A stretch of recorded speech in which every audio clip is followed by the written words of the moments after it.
හරි ළමයි එහෙනම් 2027 දරුවන්ට අපි පේපර් ක්ලාස් එක ඊළඟ වීඩියෝ එක මේ ඩිස්කෂන් එක කරන්නේ 2022 A level අධ්‍යයන වර්ෂයේ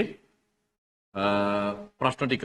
ඒකට ඉස්සලම් බහුවර්ණ ප්‍රශ්න ටික බලමු අපි. බහුවර්ණ ප්‍රශ්න ඇවිල්ලා තියෙනවා. දැන් අපි අර කතා කරන පරණ ඒකක වලින් ආර්ථික සංකල්ප හැකියාමයි ආර්ථික පද්ධති කොටස් වලින් ප්‍රශ්න ලියන්නේ. ඒ වගේම බහුවර්ණ හතරක් ඇවිල්ලා තිබ්බා. ඒතකොට බහුවර්ණ හතරේ උත්තරෙන්න ඕන කොහොමද කියලා බලමු ඉස්සෙල්ලා. ආර්ථික විද්‍යාවේ කේන්ද්‍රීය ප්‍රශ්නය වන්නේ මොකක්ද කියලා අහලා තියෙනවා. අපි දන්නවා ආර්ථික විද්‍යාවේ තියෙන කේන්ද්‍රීය ප්‍රශ්නය තමයි හිඟකම.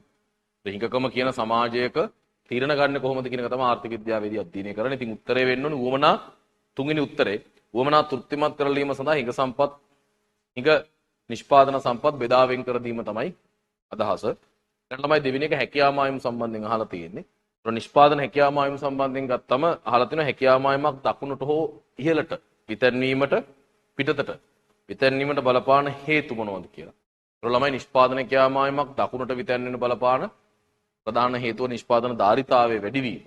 නිෂ්පාදන ධාරිතාවයේ වැඩිවීම කියන එකට බලපාන්න පුළුවන් සම්පත් සම්භාර ඉහළ යාමක් හෝ සම්පත්වල ඵලදායීතාවයේ සිද්ධ වෙන ඉහළ යාමක්. එතකොට ළමයි මෙතන තියෙන උත්තර අනුව නම් අපිට ගන්න වෙන ප්‍රාග්ධන තොගේ සිද්ධ වෙන ඉහළ යාමක්. ඒ අනුව නිෂ්පාදන සම්පත් සම්භාරය ඉහළ යාමක් සිද්ධ වෙනවා. ඊළඟ ළමයි තුන්වෙනි ප්‍රශ්නේ බලන්න. පහ සඳහන් දෑ අතුරෙන් නිෂ්පාදන හැකියාවක් යොදා ගැනීමෙන් පෙන්눔 කරන්න පුළුවන් මොකක්ද?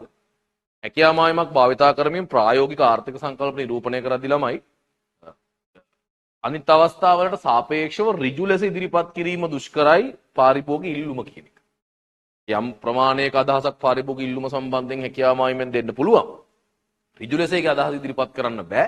එතන තියෙන අනිත් හැම සංකල්පයක්ම වඩා හොඳින් හැකියා මායමක් භාවිතා කරමින් ප්‍රායෝගිකව නිරූපණය කරන්න පුළුවන්. ඉතින් උත්තරේ වඩා හොඳ එක. උත්තර අංක 1. ඊළඟ හතර ළමයි සමාජ වෙළඳපොළ ආර්ථිකයක ලක්ෂණයක් වන්නේ පහ සඳහන් කවරක්ද? ඒතර සමාජ වෙළඳපොළ ආර්ථික පද්ධතියක් කියන්නේ වෙළඳපොළ ආර්ථික පද්ධතියක සමාජ සාධාරණත්වයේ කෙරෙහි වැඩි නැඹුරුතාවයක් රජය දක්වන අවස්ථාවක්. මම ඒ ගැන විශේෂ නෝට් එකක් වාට ආර්ථික පද්ධති ටියුට් එකේ දාලා තියෙනවා. ඒතර ඒක එතරම්දී වැඩියෙන් සමාජ සාධාරණත්වය වෙනුවෙන් රජය බලපෑම් කරනවා. ඉතින් උත්තරේ වෙන්න ඕනේ 4 සුබ සාධන සේවා සැපයීමේදී රජයේ කාර්යබල ප්‍රබලව තියෙනවා කියන එක. බහුවර්ණ 4ට ළමයි උත්තර එන්නේ එහෙමයි. ඊළඟට බලන්න ළමයි රචනා ප්‍රශ්නය ඇවිල්ලා තිබ්බ 22 ලෙවල් එකේ. පළවෙනි එක සම්පත් අසීමිතව හා නොමිලේ ලබා ගැනීමට නැත්නම් ආර්ථික විද්‍යාව නමින් විෂයක් අවශ්‍ය වෙන්නේ නැහැ පැහැදිලි කරන්න කියලා කියනවා. ඇත්තට අපි දන්නවා ළමයි ආර්ථික විද්‍යාව කියන විෂය පාදක වෙලා තියෙන්නේම සම්පත් හිඟකමත් එක්ක. මේ හිඟකම හින්දාම සම්පතට ආර්ථික වටිනාකමක් නියම වෙලා තියෙනවා. ඒකට සම්පත් අසීමිතව හා නොමිලේ ලබා ගැනීම කියන කතන්දරය ආවොත් හිඟකම කියන සංකල්පය ලෝකේ පවතින්නේ නැහැ. ඒ වගේ අවස්ථාවක ළමයි ආර්ථික විද්‍යාවගේ විෂයක් විකාශනය වෙන්නේ සහ පවතින්නෙත් නැහැ. ඉතින් අතර ආර්ථික විද්‍යාව විෂය පවතින්න නම් හිඟකම කියන සංකල්පය එහා බැඳිලා තියෙනවා.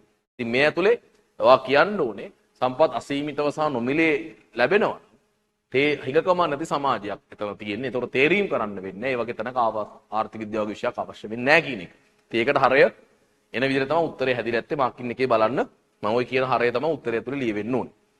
ඊළඟට ළමයි බලන්න හැකියාමායින් භාවිතා කරමින් ප්‍රායෝගික සංකල්ප නිරූපණය කරන අවස්ථා පහක් දීලා තියෙනවා. මේකේ නිශ්චිත භාණ්ඩ වර්ග දෙකක් නම් කරලා දීලා නැති හින්දා අපිට නිදහස් තියෙනවා කැමති භාණ්ඩ වර්ග දෙකක් අක්ෂ දෙකට ගන්න. ඉතින් වඩා යෝග්‍යයි පරිභෝජන භාණ්ඩ ප්‍රාග්ධන භාණ්ඩ වගේ භාණ්ඩ දෙකක් ගන්න එක වඩා යෝග්‍යයි. ඒ හැර අවස්ථානුකූලව ගැලපෙන භාණ්ඩ ගත්තම වඩා හොඳින් ඔය උත්තර ටික පැහැදිලි කරන්න පුළුවන්. ඒතකොට පළවෙනි එකේදී පරිභෝජන භාණ්ඩ ප්‍රාග්ධන භාණ්ඩම අපි අක්ෂ දෙකට දාලා බැලුවොත් අධ්‍යාපනයේ ගුණාත්මක බව ඉහළ යාමත් එක්ක මානව ප්‍රාග්ධන ඉහළ ගිහිල්ලා නැත්නම් සම්පත්වල ඵලදායීතාවය ඉහළ ගිහිල්ලා හැකියා මායම දකුණට විතැන්වෙන්න පටන් ගන්නවා. ඊළඟ ළමයි විරැකියානුපාත ඉහළ නැංවීමෙන් මූර්ත නිෂ්පාදනයේ 8%කින් දලදේශීය නිෂ්පාදනයේ 8%කින් අඩු වෙද්දී රටේ සේවා වියුක්තිය ඉහළ යාමෙන් නිෂ්පාදන සම්පත් උපයෝජනය අඩු වෙලා නිෂ්පාදන ලක්ෂ්‍ය ඇතුළට හැකියා මායම ගමන් කරන්න පටන් ගන්නවා. ඊළඟ ළමයි සෞඛ්‍ය සේවා සඳහා වියදම් වැඩි කිරීමටත් රාජ්‍ය තීරණය කරලා ආරක්ෂක සේවා සඳහා වියදම් අඩු කරන්න තීරණය කරනවා. ඒතොර හැකියා මායමකට ඒ වගේ වෙද්දී ඔයා හැකියා මායමේ අක්ෂ දෙකට දාන්න එක පැත්තකට සෞඛ්‍ය සේවා කියන එක අනිත් පැත්තට ආරක්ෂක සේවා කියන එක. ආරක්ෂක සේවා. ළමයි හැකියා මායමේ ගත්තම සෞඛ්‍ය සේවා සඳහා වේදම් වැඩි කරනවා නම් සෞඛ්‍ය සේවා නිෂ්පාදනය වැඩි වෙනවා. ඒතකොට ඒකට ආරක්ෂක සේවා වේදම් අඩු කරලා කරන්නේ. ඒතකොට මෙන්න මෙහෙම තියෙන නිෂ්පාදන ලක්ෂයක් මෙන්න මේ වගේ හැකියා මායම මත ඉහළට ගමන් කරනවා. ඒ කියන්නේ පැහැදිලි කිරීමක් කරා නම් හරි. ඊ කොටස දිග ගැසුණු නියගිය ප්‍රතිඵලයක් වශයෙන් දීර්ඝකාලීන විදුලි කපා හැරීම සිද්ධ වෙනලු.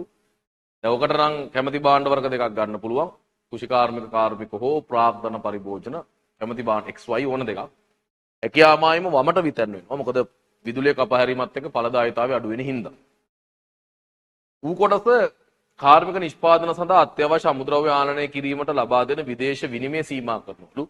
මේ වගේ එකක් එක රටට ගලාගෙන එන සම්පත් ප්‍රාග්ධන සම්පත් ප්‍රමාණය අඩු වෙලා ආනයනය කරන්නදී ප්‍රාග්ධන නම් ආනයනය කරන්නේ. කොට දුර ප්‍රාග්ධන භාණ්ඩ තමයි කාර්මික ශේෂ්ත්‍රයකට ආනයනය කරන්නේ. අමුද්‍රව්‍ය වෙන්නත් පුළුවන්. කොහොම හරි සම්පත් සම්භාරය අඩු වෙලා හැකියාවම වමට විතරනීමක් වෙන්න පුළුවන්. රයිට්. පුරේ ඒ ටික එහෙමයි ළමයි එන්න ඕනේ.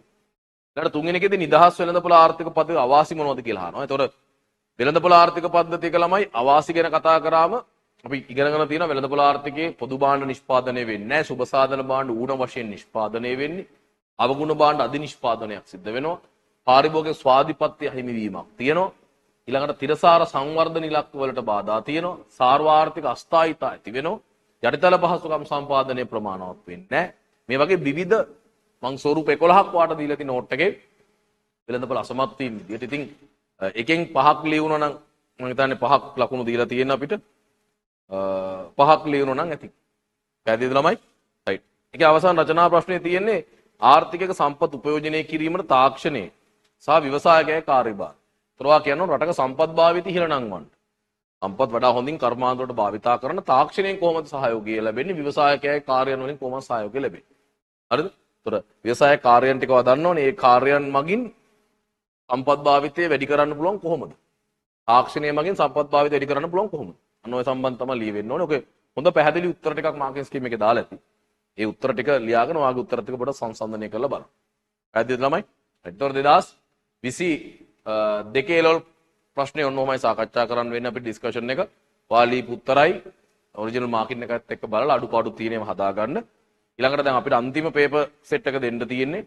හතරවෙනි සෙක් පහ එකට හතරවෙනි තමයි ලියන්න තියෙන්නේ ඒකේ. පහ මොඩල් පේපර් එකක් 2025 A level ප්‍රශ්න පත්‍රය දෙනවා. A level පේපර් එක සම්පූර්ණ ආකෘති හඳුනා ගන්න. මේ දෙක බලලා ඉවර වෙන්න කරනවා ලබන මාසෙ වෙද්දි ලබන මාසෙ මැද වෙද්දි ඊට පස්සේ ලබන මාසෙ අන්තිමට අපි ඊළඟ පේපර් සීරීස් එක පටන් ගන්න. ඒතර ආයේ පේමන්ට් එකක් වාට අලුත් පේමන්ට් එකක් කරන්න වෙනවා. පේපර් ක්ලාස් වල පේපර් සෙට් එක ඊළඟ එක ගන්න. ඒ තමයි ඉල්ලුම සැපයුම සමතුලිතය සම්බන්ධ රජයේ මැදිහත් වීම දැන් කරගෙන යන්නේ. ඒවා සම්බන්ධ ප්‍රශ්න. ඒතකොට ඒකට අවශ්‍ය දේවල් ගෲප් එකේ දාලා තියෙයි. ඊළඟ පේපර් සෙට් එකට පේමන්ට් මේ ලබන මාසේ මේ මාසේ අවසන් වෙද්දී දාන්න දිනයක් දාලා තියෙයි.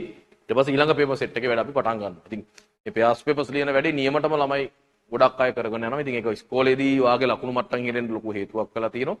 හරි වැදගත් පාස් පේපර්ස් ටිකේ උත්තර කොහොමද එන්නේ ලකුණු ලියන්නේ කොහොමද මෙන්න මේවා සාකච්ඡා කරනවා. ඉතින් අපි ඔයාට ලියන්න කාලේ දීලා ඔයාගේ අඩුපාඩු හදන්න මාකින් ස්කීම් එක දීලා ඊළඟට ඒකේ තියෙන ලියන විදිය හිතන විදිය ඩිස්කෂන් එකක් දීලා ලොකු වැඩ ප්‍රමාණයක් ඒ සම්බන්ධයෙන් වෙනවා. ඉතින් හරියට බලලා මේ වැඩ සම්පූර්ණ කරගන්න එක ඔයාගේ යුතුයකම. හරි ළමයි එහෙනම් අදට වැඩසටහන අවසන්. අපි ඊළඟ දවසේ ඊළඟ වැඩසටහනේ මුණ ගැහෙමු.